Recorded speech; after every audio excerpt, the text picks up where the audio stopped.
Hello, আপনারা সবাই কেমন আছেন? জি স্যার, আলহামদুলিল্লাহ ভালো। কোথায় আছেন সবাই? স্যার অনেকে বাসায় আছে, আবার অনেকে স্যার জার্নি করতেছে না। জার্নি করতেছে। ওকে, আমি একটু বাকিদের কথা শুনতে যাচ্ছি। কোথায় আছেন, কি সিচুয়েশনে আছেন একটু জানাবেন। স্যার বাসায় আছি। বাসায় আছো? ওকে। বাসায় বলতে হচ্ছে মানে আহ, গ্রামের বাড়িতে চলে গেছে এরকম কিছু নাকি ঢাকাতেই? জি স্যার, স্যার ঢাকাতে না, নিজের বাসায় আর কি, বাবা মা যেখানে থাকে। আচ্ছা, গুড। আচ্ছা, আর কারো কাছ থেকে কিছু শুনতে যাচ্ছি। কোথায় আছেন সবাই এখন? তার বাসায় সবাই। আচ্ছা, ঠিক আছে। তো আমরা আশা করি সবাই সেফলি পৌঁছায় গেছেন আপনারা। তো ঠিক আছে। আর ঈদের ছুটি আপনাদের জন্য একটা খুব গুরুত্বপূর্ণ বিষয়, এবং আমি মনে করি যে এই জায়গাটা আসলে সবার জন্য খুব আবেগের একটা জায়গা, তাই না? কারণ বছরে আপনারা হচ্ছে দুইবার এইভাবে ছুটিটা পান আর কি।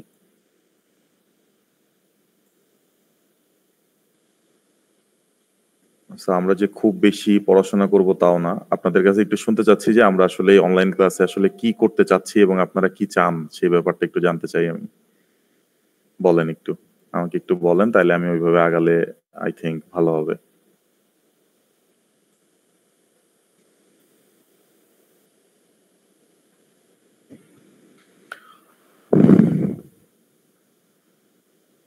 রকিব অথবা সায়েম, যে কেউ বলেন, অথবা স্যার এনিওয়ান।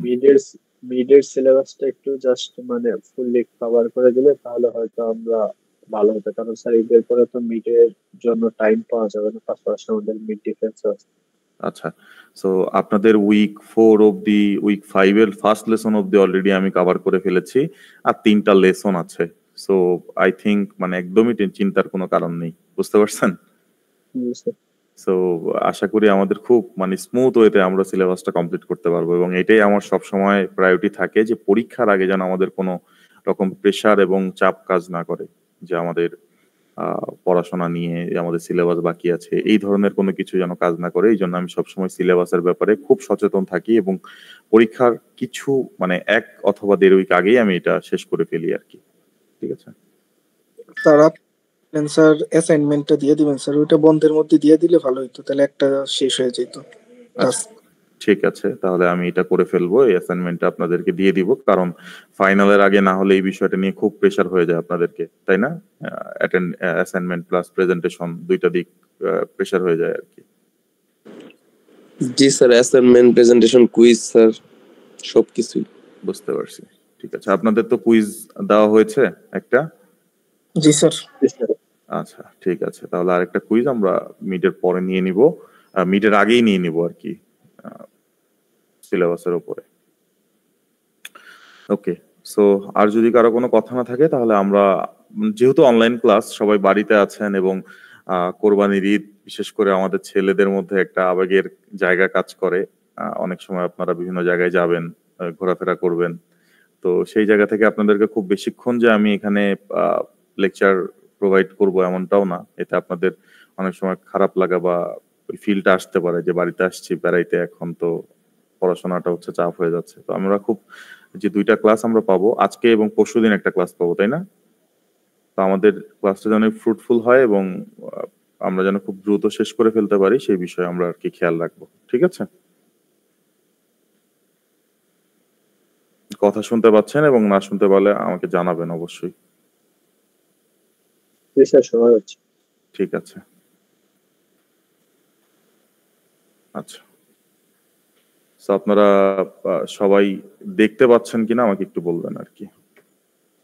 জি স্যার, স্লাইড দেখা যাচ্ছে। ওকে। সো সবাই একটু খাতা কলম যদি সামনে থাকে একটু নিয়ে বসি, কারণ কিছু জিনিস এগুলো আমাদের অবশ্যই একটু নোট ডাউন করে রাখতে হয়, না হলে পরীক্ষার আগে এসে আমাদের যা স্লাইড গুলা, লেকচার গুলো আমরা পাবো ঠিকই, এবং বিএলসি তে সেগুলো খুব অর্গানাইজ ওয়েতেই পাচ্ছি, কিন্তু তারপরে আমাদের এমন হবে যে জাস্ট পুরোটা যেহেতু থিওরি কোর্স, আমাদের জন্য একটু কষ্ট হয়ে যাবে যে আসলে কোনটা রেখে কোনটা পড়বো, এবং কোন জায়গাতে আমাদের যদি একটু পড়াশোনা করি তাহলে আমাদের মানে কেমন হবে আর কি।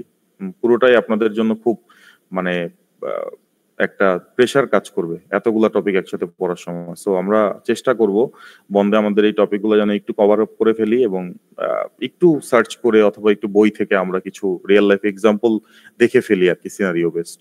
কোশ্চেনটা নিশ্চয়ই সবাই কুইজের কোশ্চেনটা দেখছেন, তাই না? সো কোশ্চেন গুলা হচ্ছে আপনাদের জন্য এরকমই হবে। সবাই তো মানে ম্যাক্সিমামই তো কুইজ দিচ্ছেন, তাই না নাকি? জি স্যার, সবাই কুইজ দিছে। হ্যাঁ, তো আমরা হচ্ছে যেহেতু সিনারিও বেসড কোশ্চেন হবে, আমাদের জন্য একটু মানে সিনারিওটা ধরে ফেলাটা একটু জরুরি। ধরে ফেলতে পারলে আমরা অ্যান্সার করতে পারবো আর কি। তো ঠিক আছে, আমরা টপিকটা যদি একটু দেখি, আমাদের উইক 5 এর লেসন 1 তো অলরেডি আপনাদেরকে পড়িয়েছি, তাই না? লেসন জি 1 স্যার, কি পড়ানো। লেসন 1 কি পড়ানো হয়েছে? জি স্যার। প্রফেশনাল ইথিক্স, আপনার প্রফেশনাল বিহেভিয়ার, এটা পড়াইছি হয়তো বা, তাই না? অফিস কলিগদের সাথে বিহেভিয়ারটা কেমন হয় এটা পড়াইছি। জি স্যার। আচ্ছা, ঠিক আছে, তাহলে আমরা একটু উইক 5 এর লেসন 2টা একটু দেখবো। সো লেসন 2 এর যে এটারও হচ্ছে আমাদের প্রফেশনাল ইথিক্স, এবং প্রফেশনাল ইথিক্স এর মধ্যে আমাদের যে টপিকটা আসে আর সেটা হচ্ছে what includes in professional ethics. Professional ethics include কি কি আছে, এটার কম্পোনেন্টস অফ প্রফেশনাল ইথিক্স আর principal of ethics. It means যে আপনাদের প্রফেশনাল ইথিক্স এর কি কি কম্পোনেন্ট আছে এবং এইটার প্রিন্সিপাল গুলো আসলে কি কি।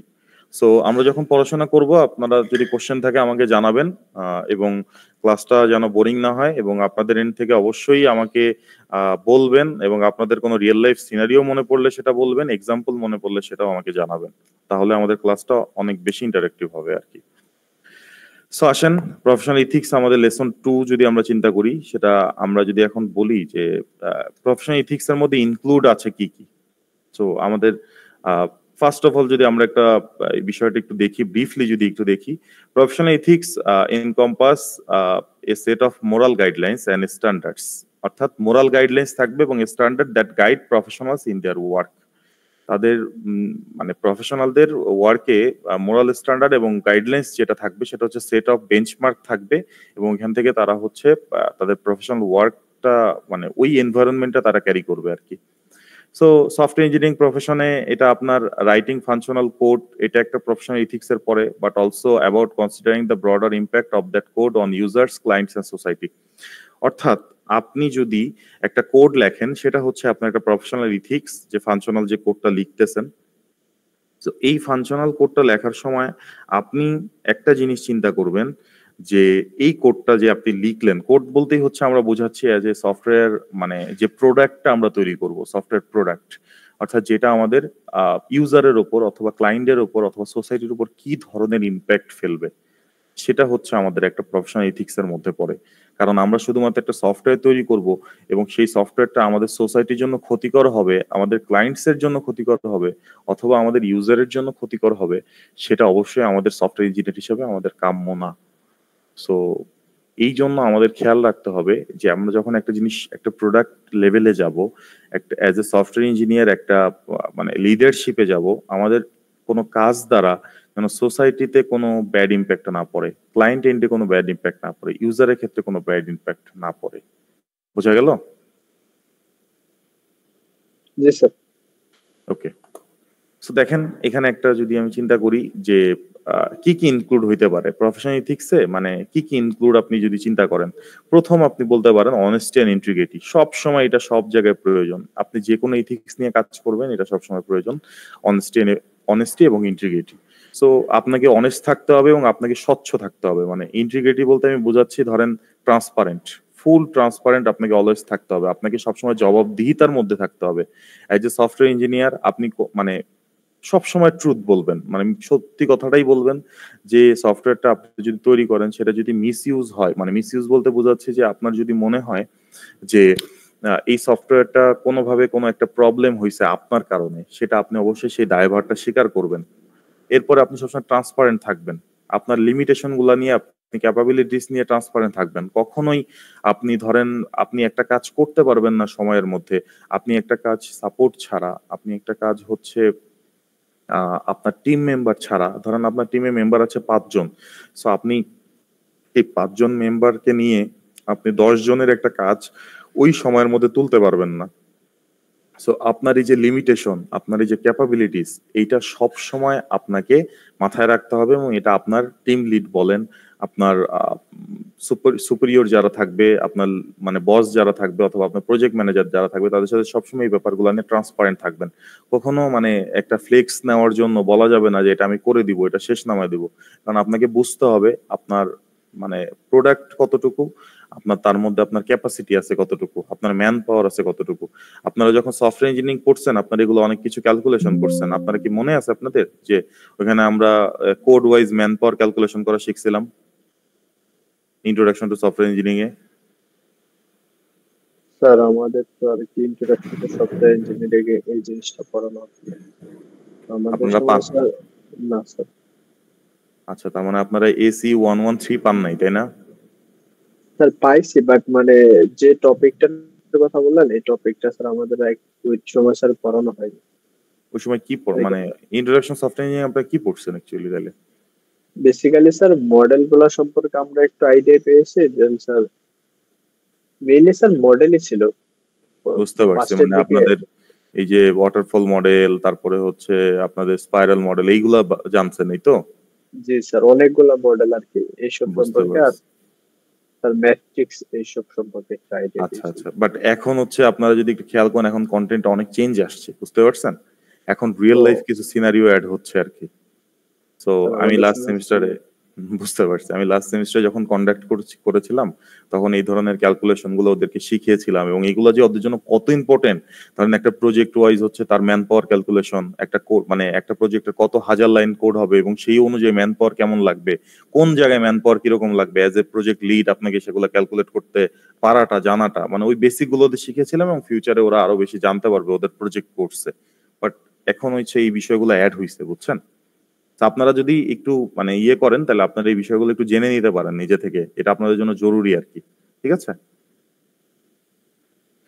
সো এটা হচ্ছে আমাদের বিষয় যে আমরা কখনোই মানে যেটা আমরা পারবো না সেই ব্যাপারে আমরা মানে সবসময় ট্রান্সপারেন্ট থাকবো। এরপরে হচ্ছে কনফিডেন্সিয়ালিটি এবং প্রাইভেসি। আপনারা জানেন যে সেন্সিটিভ ইনফরমেশনটাকে সব সময় মানে যে ক্লায়েন্টের সেন্সিটিভ ইনফরমেশন, ইউজারের সেন্সিটিভ ইনফরমেশন, অর্গানাইজেশন অথবা আপনার যেই মানে আপনার যে ওয়ার্ক প্লেস সেটা সেন্সিটিভ ইনফরমেশন, সেটা সব সময় আপনাকে প্রাইভেসি দিতে হবে। আপনি কোনো কথা অর্গানাইজেশনের কোনো কথা আপনি কোথাও কোনো সেন্সিটিভ তথ্য আপনি বাইরে দিতে পারবেন না, আপনি কনফিডেন্সিয়ালিটি ব্রেক করতে পারবেন না অ্যাজ এ প্রফেশনাল। এটা হচ্ছে আপনার নৈতিক দায়িত্ব। এর মধ্যে এখানে আপনার কাছে কোনো মানে অন্য কোনো সে নাই, আপনি অর্গানাইজেশনের কোনো সেন্সিটিভ ডেটা কারোর সাথে শেয়ার করতে পারবেন না, এটাই ফ্যাক্ট। এরপর হচ্ছে অ্যাকাউন্টেবিলিটি। সো এই অ্যাকাউন্টেবিলিটি যদি আপনি ডেসক্রাইব করতে যান, এখানে দেখেন সুন্দর একটা কথা লেখা আছে, owning up to mistakes and taking corrective action promptly. যদি আমরা একটু বলি, ধরেন আপনি একটা সফটওয়্যার তৈরি করছেন, যে সফটওয়্যারে একটা বাগ আছে, এমন একটা বাগ আছে যেই বাগের কারণে সফটওয়্যার কোম্পানি অর্থাৎ আপনার কোম্পানিতে একটা ক্ষতিগ্রস্ত হইলো কোনো একটা উইং। তো এই যে কোনো একটা উইং যে ক্ষতিগ্রস্ত হইলো সেটা কিন্তু আপনার কারণে, আপনি এটার প্রজেক্ট লিড ছিলেন, এটা অ্যাকাউন্টেবল পারসন আপনি, অর্থাৎ এটার অথরাইজ পারসন ছিলেন আপনি, এটার লিডারশিপে ছিলেন আপনি। সো এটা যে হইলো, আপনি যখন এই বিষয়টা যখন কোম্পানির তরফ থেকে আপনাকে জানানো হবে, আপনি কখনোই এটা অস্বীকার করে আপনি অন্য কারোর উপর দায়ভার চাপাতে পারবেন না। যে আপনি ধরেন প্রজেক্ট লিড হিসাবে আপনি আপনার জুনিয়রদের উপরে চাপাই দিলেন যে আমি তো জানি না, এটা ওরা করছে, যেই কাজটা আমাদের এনভায়রনমেন্টে অনেক বেশি হয়। বাট এটা একদমই অনুচিত এবং অ্যাজ এ প্রফেশনাল এটা খুব ব্যাড ম্যানার। সো আপনাকে সবসময় অ্যাকাউন্টেবল হইতে হবে, আপনার নিজের কাঁধে এই দায়ভারটা নিতে হবে এবং আপনি যখন টিম লিড হিসেবে থাকবেন আপনার মাথায় রাখতে হবে যে অ্যাজ এ টিম লিড আমি সবকিছুর জন্য লায়াবল। আপনি আপনার জুনিয়র যারা আছে তারা যদি মিস্টেক করে সেটা লায়াবল আপনি, কারণ আপনি তাদেরকে তখন আপনি বলবেন যে আমি তাদেরকে ঠিক মতো গাইডলাইন করতে পারিনি এই জন্য ওরা মিস্টেক করছে। সো সবসময় লায়াবল থাকবেন, সবসময় অ্যাকাউন্টেবল থাকবেন। এইটা হইলে আপনার জন্য সব থেকে বেস্ট হবে যে আপনি আপনার টিম মেম্বারদের কাছে অনেক বেশি রেসপেক্ট অর্জন করবেন এবং আপনার টিম মেম্বাররা আপনার সাথে কাজ করে ওরা ভরসা অর্জন করবে, কারণ ওরা ভাববে যে আসলে আপনি তাদেরকে ছেড়ে কোথাও যাবেন না অথবা আপনি তাদেরকে মানে ঝামেলায় ফেলবেন না আর কি। ঠিক আছে? অথবা কোনো কিছু তাদের উপর চাপাই দিবেন না। এরপরে হচ্ছে ধরেন আপনি আহ স্কিল, আচ্ছা এখানে যারা স্কিল লার্নিং এর উপর আছেন, আমি যদি একটু দেখি আহ, এখানে হয়তোবা কয়জন আছেন আমি জানি না। আচ্ছা, সো আপনাদের এখানে ওয়েবসাইট ডেভেলপমেন্ট নিয়ে স্কিল আছে কার কার? একটু আমি যদি একটু জানতে চাই, কেউ আছেন? জি স্যার। আচ্ছা রকিব, কি নিয়ে কাজ করেন আপনি? স্যার ফুল স্ট্যাক আর কি সম্পূর্ণ করতে হবে। আচ্ছা ফুল স্ট্যাক, ধরেন আপনি একটা ফ্রেমওয়ার্কের নাম বলেন। ফ্রেমওয়ার্ক স্যার মেইনলি তো আমরা যাবেন যেরকম নোড.জেএস এর ক্ষেত্রে বা জাভাস্ক্রিপ্ট এর ক্ষেত্রে নোড.জেএস আচ্ছা কিংবা নোট, ঠিক আছে নোট জেএস যদি আমরা ধরি। আচ্ছা রকিব যেহেতু কাজ করেন, এই যে নোট জেএস, এটা আমরা রেগুলার একটা আপডেট পাই না? জি স্যার। এই ফ্রেমওয়ার্ক কি প্রতিদিন কি সেম থাকে? না, ফ্রেমওয়ার্ক স্যার আপডেট হতেই থাকে রেগুলার। রেগুলার আপডেট থাকে। এখন আপনি যদি প্রিভিয়াস ফ্রেমওয়ার্ক নিয়ে পড়ে থাকেন, আপনি কি ইন্ডাস্ট্রিতে কোনো রকম টিকে থাকতে পারবেন? না স্যার। সো এই বিষয়টা এখানে বলা হয়েছে competence and life long learning. অর্থাৎ আপনাকে এজ এ সফটওয়্যার ইঞ্জিনিয়ার হিসাবে সর্বপ্রথম যে জিনিসটা মাথায় রাখতে হবে, আপনাকে প্রতিদিন আপডেট থাকতে হবে, প্রতিনিয়ত আপনাকে আপডেট থাকতে হবে, এবং এটার কোনো ব্যত্যয় ঘটলে আপনি পিছিয়ে পড়বেন। অর্থাৎ ইন্ডাস্ট্রি আপনাকে ফেলে দিবে, কারণ আপনি আপডেটেড না। সো প্রিভিয়াস কোনো কিছু নিয়ে এখন চালানো যাবে, মানে কাজ করা যাবে না। যেমন আমরা এখন উইন্ডোজ 11-এ চলে আসছি, আপনারা যদি জানেন উইন্ডোজ 10 এখন সাপোর্ট দেওয়া বন্ধ করে দিবে জুনের কত তারিখ থেকে অথবা জুলাইয়ের কত তারিখ থেকে, এটা কি জানেন আপনারা? না স্যার। আচ্ছা, সো আপনার এই নোটিফাইটা অলরেডি মেবি উইন্ডোজে গেলে আপনারা পেয়ে যাবেন। যারা উইন্ডোজ 10 ইউজ করেন তাদের জন্য হচ্ছে উইন্ডোজ 10 সিকিউরিটি আপডেট দেওয়া, সিকিউরিটি প্যাচ আপডেট দেওয়া, এগুলো সব বন্ধ করে দিবে। একটা ডেডলাইন ওরা ডিক্লেয়ার করছে, উইন্ডোজ 11-এ চলে যেতে বলছে আর কি। ঠিক আছে, সো এই যে বিষয়গুলা, এই বিষয়গুলা কিন্তু রেগুলার আপডেটের বিষয়। এখন আপনি যদি উইন্ডোজ 10 নিয়ে পড়ে থাকেন, আপনি কিন্তু সিকিউরিটি প্যাচ আপডেট থেকে দূরে সরে গেলেন। আপনি উইন্ডোজ 11-এর যে সিকিউরিটি আপডেট সেটা আপনি পাইলেন না। সো এটা এই জন্য অ্যাজ এ সফটওয়্যার ইঞ্জিনিয়ার আমাদের সব সময় সময়ের সাথে মানে লাইফ লং লার্নিং যেটা বলি, আমাদের কোনো লার্নিং এর কোনো শেষ নাই। আমাদের প্রতিনিয়ত লার্নিং করতে হবে, আমাদের মৃত্যুর আগ পর্যন্ত আমাদের শিখে যাইতে হবে।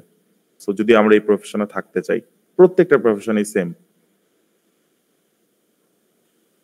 ওকে, সো রেসপেক্ট অ্যান্ড ফেয়ারনেস যদি আমরা বলি, সো আমাদের কলিগদের মধ্যে হচ্ছে একটা রেসপেক্ট থাকতে হবে, ক্লায়েন্টস এন্ড রেসপেক্ট থাকতে হবে, user fairly and with respect থাকতে হবে। আমাদের সবসময় ফেয়ারনেস থাকতে হবে সফটওয়্যারে। অর্থাৎ মানে কোনো কিছু নিয়ে লুকোচুরি অথবা কোনো কিছু নিয়ে মানে যেটা আমরা বলি রং অ্যাপ্রোচ করা যাবে না। ঠিক আছে, তারপরে avoid conflicts of interest. So এইটা হচ্ছে আপনাদের জন্য একটা চমৎকার একটা টপিক, সেটা হচ্ছে making decision that are in the best interest of clients and public, not personal gain. বলেন তো এটা দিয়ে কি বুঝাইছি আমরা? আমি যদি একটু আসফিয়ার কাছে শুনতে চাই, বলেন। জি স্যার।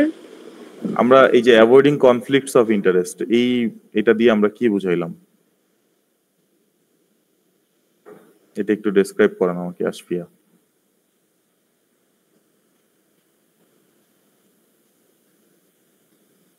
ক্লায়েন্টের ইন্টারেস্ট অনুযায়ী হচ্ছে ডিসিশন নিব, পার্সোনাল ওপিনিয়ন থেকে মানে ডিসিশন গুলো না দিয়ে ক্লায়েন্টের উপর মানে ক্লায়েন্ট যেটা চাচ্ছে সেটা দিব আর কি, এরকম।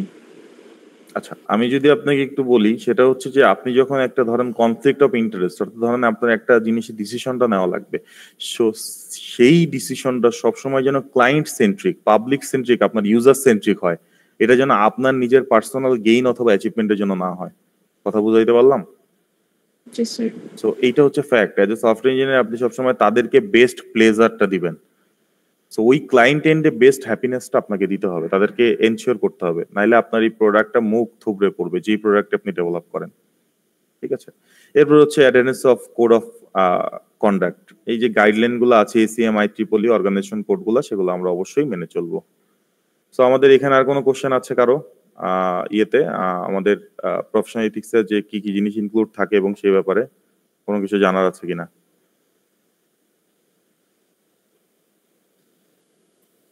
কারো কোনো কোশ্চেন থাকলে জানাতে পারেন আমাকে। আচ্ছা ঠিক আছে, এখন দেখেন আমরা যদি কম্পোনেন্টস অফ ইথিক্স এর কথা চিন্তা করি, এটা আরেকটা টপিক, সেটা হচ্ছে কম্পোনেন্টস অফ প্রফেশনাল ইথিক্স। তো আমরা যদি মানে তিনটা লেভেলের কথা চিন্তা করি, একটা হচ্ছে পার্সোনাল ইথিক্স, একটা হচ্ছে অর্গানাইজেশনাল ইথিক্স, একটা হচ্ছে সোসাইটাল ইথিক্স। ওকে, সো আমি যদি একটু তাবাসসুম আনোয়ারের কাছে যাই, বলেন পার্সোনাল ইথিক্স কি জিনিস? দেখে বলা লাগবে না, আপনার নিজের মানে ইয়েটা দিবেন আর কি, জাস্টিফিকেশন। তাবাসসুম, শুনতে পাচ্ছেন আমাকে? ক্লাসে এসে মাইকে অফ করে বসে রাখলে মুখে থাকলে শুধুমাত্র attendance এর জন্য আসলে,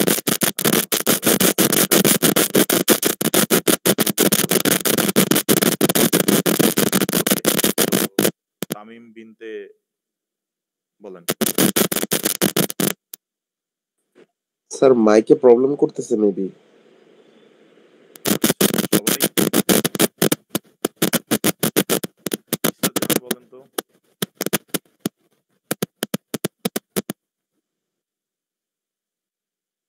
ওকে, হাবিবুল বাশার বলেন। পার্সোনাল এথিক্সটা একটু ডেসক্রাইব করেন।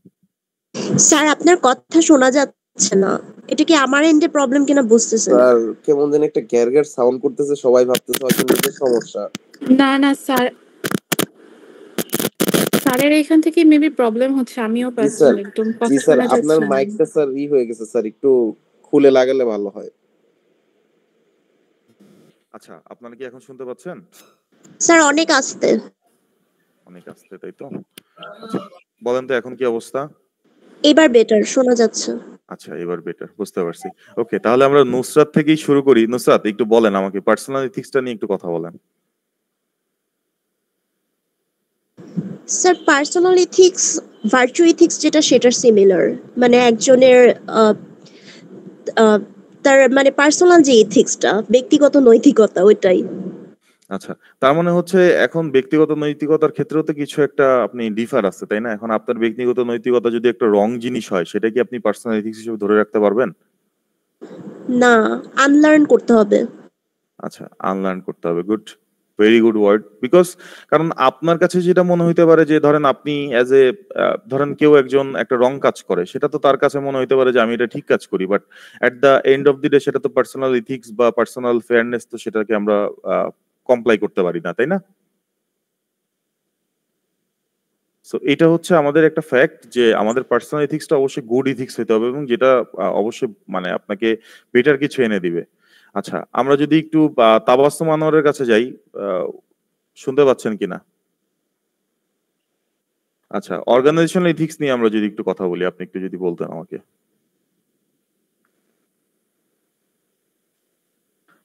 অর্গানাইজেশনাল এথিক্স বলতে আমরা কি বুঝি?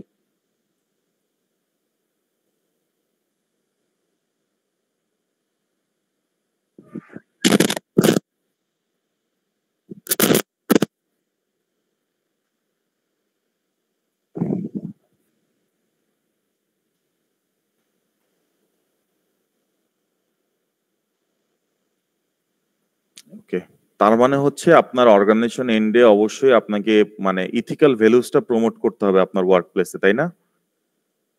এবং পলিসিগুলো অবশ্যই বেটার ফর দি এনভায়রনমেন্ট হইতে হবে। পলিসিগুলো আপনার নিজের সুবিধার জন্য না। সো যখন পলিসি ডেভেলপ করবেন অর্গানাইজেশন ইথিক্স, তখন অবশ্যই সেটা better for the environment.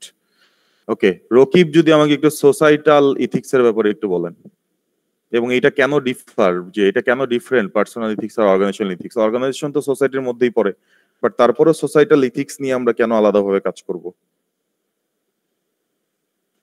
Sir মানে নিজের মোরাল যদি ঠিক না থাকে তাহলে তো স্যার সোসাইটিতে একটা বাজে ইফেক্ট করবে না। 100%। দেন স্যার মানে কোনো কিছুতে বাজে ইফেক্ট যদি বাইরে কিছু করে তাহলে স্যার দিন শেষে আমরা যে অর্গানাইজেশনে জব করি, তো এখানে যারা প্রজেক্ট বা অন্য কিছু করতে আসে তারাও তো কোথাও না কোথাও সোসাইটিরই লোক। তো হুম, যখন সোসাইটি থেকে নিজের নামে ব্যাগ মানে বাজে একটা আহ, মন্তব্য পেয়ে যাবে, তখন তো স্যার দেখা যাবে দিন শেষে মানে আমার উপরেও নিজের উপরেও স্যার ব্যাড ইফেক্ট পড়তেছে, পাশাপাশি আমি যে কোম্পানিতে জব করতেছি ওইটার উপরেও ব্যাড ইফেক্ট পড়তেছে। দেখা যাবে প্রজেক্টটা অনেক কম পাওয়া যাবে বিকজ অফ দিস সোসাইটির জন্য। আচ্ছা, তো এখন ধরেন আমি যদি আপনার কাছে জানতে চাই, মানে একদম পার্সোনালি, যদি আপনাকে পার্সোনাল অপিনিয়ন কোনো কিছু চিন্তা না করে, যে আপনাকে যদি বলি যে তিনটার মধ্যে যে কোনো একটা ডেভেলপ করে আপনি সুযোগ পাবেন এবং সেটা যেন ওয়ার্ল্ডের জন্য বেস্ট হয়, তাহলে প্রথম আপনি কোন ইথিক্সটা নিয়ে কাজ করবেন? Personal ethics. কেন? কারণ স্যার নিজের মোরাল যদি ঠিক থাকে বাকিগুলো স্যার অটোমেটিক ঠিক হয়ে যাওয়ার কথা। কারণ আমার মোরাল যদি ট্রুথফুল থাকে, ফেয়ারনেস থাকে, যেন আমি স্যার অর্গানাইজেশনে আমি উলটপালট কাজ করবো না, মানে কোনো প্রকার ঝামেলাজনক কাজে যাবো না, কারণ আমার পার্সোনাল এথিক্স ঠিক আছে। আর নিজের পার্সোনাল এথিক্স ঠিক থাকলে স্যার আমার সোসাইটিতে তাহলে আমার আর নিজের কোনো ব্যাড ইমপ্যাক্ট করতেছে না, কারণ আমার মোরাল ইজ ওকে। আচ্ছা, আশফিয়া, তোমার মতামতটা জানতে চাচ্ছিলাম।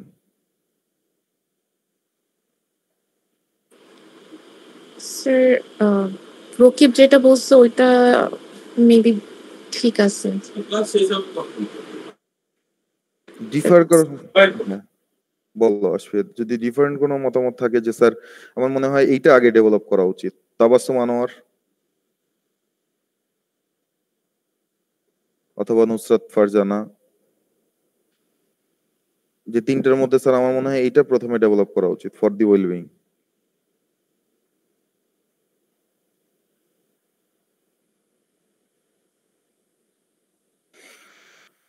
ওকে, ইথিক্স আগে ডেভেলপ করা উচিত। পার্সোনাল ইথিক্স,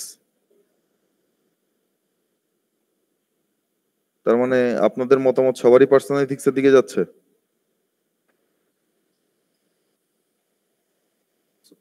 সো এই ব্যাপারে আমি যদি বলি যে আপনাদের কারো অন্য যদি মতামত থাকে এবং সেটার ব্যাপারে যদি আপনি ডেসক্রাইব করতে চান, that will be right also.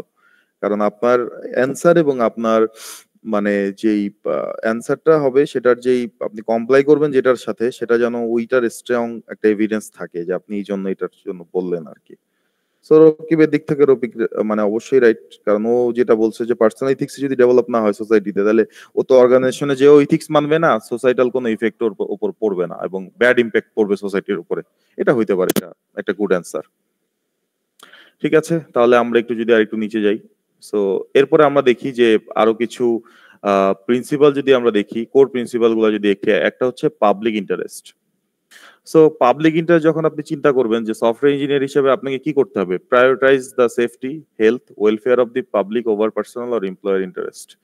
So এই জিনিসটা আপনাকে মাথায় রাখতে হবে, সফটওয়্যারে যে সবসময় সেফটি, হেলথ আর ওয়েলফেয়ার এই বিষয়গুলো অবশ্যই আপনি মাথায় রাখবেন। ইন্টিগ্রিটি ব্যাপারে আপনারা জানেন যে be honest in all professional matters, avoid deceptions, misrepresentation or unfair practices. So এটা হচ্ছে আপনাদের ইন্টিগ্রিটির মধ্যে পড়ে। কনফিডেন্সিয়ালিটি, প্রত্যেকটা তথ্য আপনার কাছে প্রচন্ড পরিমাণে মূল্যবান এবং এটার আপনার কনফিডেন্সিয়ালিটি মেনটেন করতে হবে, ইন্টিগ্রিটি মেনটেন করতে হবে।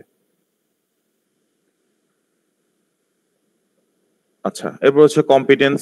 সো এখানে একটা কথা বলা আছে, only undertake work you are qualified to perform and stay up to date with new knowledge and skills. So আপনি যখন একটা কাজ নিবেন, যখন আপনাকে কোনো কাজ প্রোভাইড করা হবে, আপনি যদি এটা না জানেন, এটা আপনি অকাতরেই স্বীকার করবেন এবং আপনি যদি শিখতে হয় সেটা যেন আপনাকে টাইম দেওয়া হয়। ধরেন আপনি কাজ করেন হচ্ছে ফ্রন্ট এন্ডে, আপনাকে বললো ডেটাবেসটা ডেভেলপ করতে, ব্যাক এন্ডের কাজ। তো আপনার জন্য এটা কোয়াইট ইম্পসিবল বা কোয়াইট মানে কষ্টসাধ্য যখন আপনি এই কাজটা নিয়ে কাজ করবেন এবং আপনি তখন ওই সময়ের মধ্যে ডেডলাইন মিট আপ করা, কারণ আপনি তো নতুন, আপনি জানেনই না কিছু। আপনি তখন আপনার টিম লিডকে অকাতরেই জানাবেন এবং ওরা যেন আপনাকে এই ব্যাপারে সাপোর্ট করে সেটা আপনি মাথায় রাখবেন এবং আপনাকে সবসময় আপ টু ডেট স্কিলের সাথে আপনাকে সবসময় মার্জ হয়ে থাকতে হবে।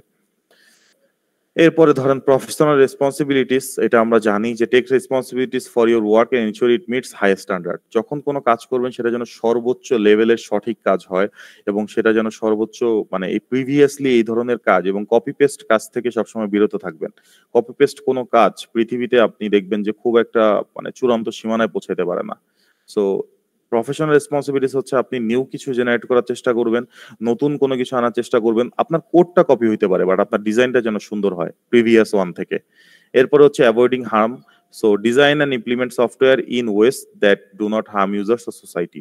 অর্থাৎ আপনি আপনার সফটওয়্যারটা এমন ভাবে তৈরি করবেন যেন সেটা ডেটা যেন মানে লিকেজ না হয়, ডেটা যেন কোনোভাবে কেউ চুরি করতে না পারে। কারণ একজন ইউজারের মোবাইল নাম্বার, ইমেল নাম্বার এগুলো খুব ইম্পর্টেন্ট ডেটা, সেটা দিয়ে সে আপনার সফটওয়্যারে লগ ইন করতেছে, লগ ইন করার পরে আপনি তার ডেটা সিকিউরিটি দিতে পারতেছেন না, এটা আপনার কখনোই সোসাইটির সাথে এটা কখনোই কমপ্লাই করবে না এবং এটা আপনার কম্পোনেন্টসও না প্রফেশনাল এথিক্সের। দেখেন আমরা যদি একটা রিয়েল লাইফ মানে একদম এক্সাম্পলের কথা চিন্তা করি যে এথিক্যাল ডাইলেমাস কি জিনিস, দা ভলক্সওয়াগেন এমিশনস স্ক্যান্ডাল, এটা একটা ধরনের স্ক্যান্ডাল। তো এমিশন টেস্ট যদি আমরা চিন্তা করি, ইথিক্যাল ফেলিওরটা কি? এটার ইথিক্যাল ফেলিওর হচ্ছে they prioritize company profit over environmental impact and public health. মানে সে সবসময় মানে এটা হচ্ছে মানে ইথিক্যাল ফেলিওরটা কিভাবে দেখছে দেখেন, কোম্পানি প্রফিটটাকে আগে চিন্তা করছে, এনভায়রনমেন্টাল ইম্প্যাক্টও চিন্তা করে নাই, পাবলিক হেলথের কথাও চিন্তা করে নাই। এটা একটা ব্যাড জিনিস এবং এটা অবশ্যই ইথিক্যাল একটা ফেলিওর হয়েছে। ভায়োলেশন কি হয়েছে? Public interest and integrity are compromised. So এরপরে লেসন কি, এখান থেকে আমরা কি শিখলাম? শিখলাম হচ্ছে software engineers must ensure their code is not used for unethical or illegal activities. So এটা হচ্ছে আমাদের লেসন ছিল। এই টাইপের একটা সিনারিও দিয়ে আপনাদেরকে যদি এই টাইপের বিশ্লেষণ করতে বলা হয় আপনারা যেন করতে পারেন, সেটা হচ্ছে ফ্যাক্ট। সিনারিটা খুব ছোট ছিল, এটা আরো বড় থাকতে পারে, এখান থেকে আপনাদের লিখতে পারতে হবে আর কি। এই ধরনের আরো কিছু আছে, সো এগুলো আপনারা একটু দেখবেন, দেখলে আপনাদের আই থিঙ্ক হয়ে যাবে আর কি। ঠিক আছে, সো আপনি যদি এখান থেকে কি কি শিখতেছেন বা কি কি শিখতে যাচ্ছেন যদি এটি চিন্তা করেন, তাহলে professional ethics guide how software engineers balance competing interest, business নিডটা কেমন হবে, পার্সোনাল গেইনটা কেমন হবে, সোসাইটাল ইম্প্যাক্টটা কেমন হবে, তারপরে কোনটা রাইট কোনটা রং, কোনটা লিগ্যাল কোনটা ইলিগাল এটা আপনি বুঝতে পারলেন। Personal ethics, organization ethics, societical ethics, এটা কি ধরনের রোল প্লে করে ডে টু ডে ডিসিশনে সেটা জানতে পারলেন, আর রিয়েল লাইফ কিছু আপনি এক্সাম্পল জানতে পারলেন। সো আশা করি এই অবধি কারো কোনো কোশ্চেন আছে কিনা আমাকে একটু জানাবেন। এভরিওয়ান, ত্রিবেণী রানী আপনি একটু বলেন আপনার কোনো কোশ্চেন আছে কিনা আমরা যা পড়েছি এই অবধি।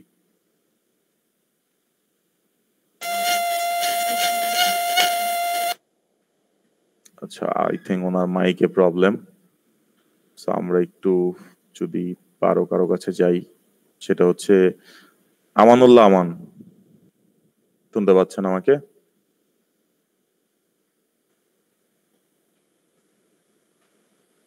ওকে, সো সবার জন্যই যে আপনাদের কারো কোনো কোশ্চেন আছে কিনা একটু জানান। না স্যার, কোনো কোশ্চেন নেই স্যার। আচ্ছা, সো লেকচার গুলো অবশ্যই একটু বাসায় পড়বেন এবং এই রিলেটেড সিনারিও গুলো একটু দেখবেন।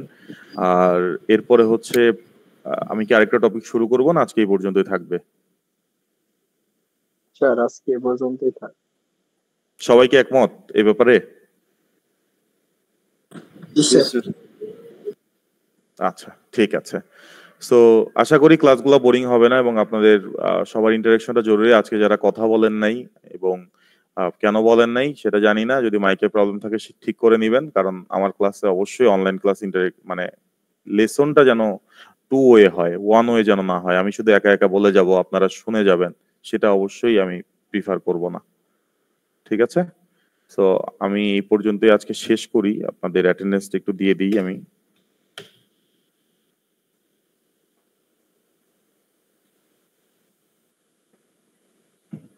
আপনাদের সেকশন কি বি না? জি স্যার। আচ্ছা, ঠিক আছে, 37B।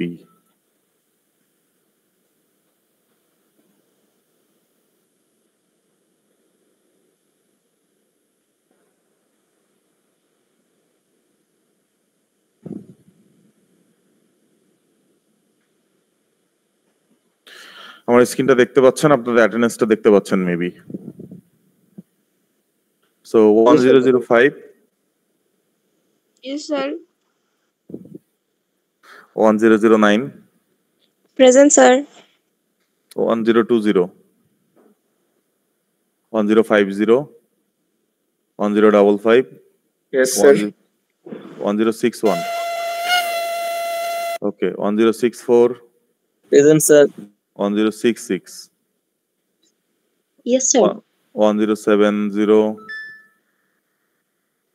1074, Yes, sir. 78, 79, Present, sir. 812, 812 কেউ কমেন্ট করলে একটু বললেন। স্যার ওই আছে 812, আচ্ছা, 820, Yes, sir. 822, Present, sir. 825, 824, Present, sir. 834, 837, Present, sir. 841, 419, 846 আছেন? 846 ওমর ফারুক হিমেল, ওকে, 850, 865, 873, এই 865 মেহবুবা শারমিন নাই? ওকে, 873, 877, 879, 885, Yes, sir. 886 Yes, sir. 8888 889 898 Yes, sir. 923 Yes, sir. 961 963 Present, sir. 969 972 Present, sir. 988 990 present sir 1219 Present, sir. ওকে আর কেউ বাকি আছেন স্যার 889 স্যার এর কারেন্ট চলে গেছে 1020 ওয়াইফাই নাই 889 ওকে দিয়েছি 10 কত 10 কত স্যার 1020 1020 নাইম হাসান আর স্যার 825 ছিল স্যার, ওর স্যার এই সমস্যা তো চলে গেছে। 825 ওকে আর কেউ এনিওয়ান বলেন ঠিক আছে তাহলে আশা করি আপনারা সবাই সাবধানে থাকবেন, ভালো থাকবেন এবং নেক্সট ক্লাসও আমরা এইভাবে খুব স্বল্প আকারে শেষ করব এবং আমি যত দ্রুত সম্ভব আপনাদেরকে অ্যাসাইনমেন্টটা ডিক্লেয়ার করে আপনাদের বিএসসি-তে দিয়ে দিব। আপনাদের মানে সেকশন ওয়াইজ আপনারা আপনাদের যে সেকশনে যেটা থাকবে সেটা জমা দিবেন এবং অ্যাসাইনমেন্টটা অবশ্যই উইথ কভার পেজ অনলাইনে জমা দিবেন, প্লাস হার্ড কপিটা আপনি অফলাইনে আমার কাছে জমা মানে হার্ড কপিও জমা দিতে হবে। অ্যাসাইনমেন্ট প্লাস প্রেজেন্টেশনের নিয়ম হচ্ছে আমি হার্ড কপি নেই সবসময়, আর বিএলসি তো সাবমিশন নেই। প্রেজেন্টেশনেরও হার্ড কপি? হ্যাঁ, প্রেজেন্টেশন স্লাইডের আপনার নিজের ততটুকুর হার্ড কপি আপনাকে অবশ্যই জমা দিতে হয়। সো এটা আমরা পরে জানাবো, সমস্যা না, আগে অ্যাসাইনমেন্ট নিয়ে এটা চিন্তা করেন আপনি। ঠিক আছে, সো আর কোনো কিছু যদি বলা না থাকে আমরা আজকে শেষ করি। সবাই ভালো থাকবেন, সুস্থ থাকবেন। আল্লাহ হাফেজ। আসসালামু আলাইকুম স্যার। ওয়ালাইকুম আসসালাম।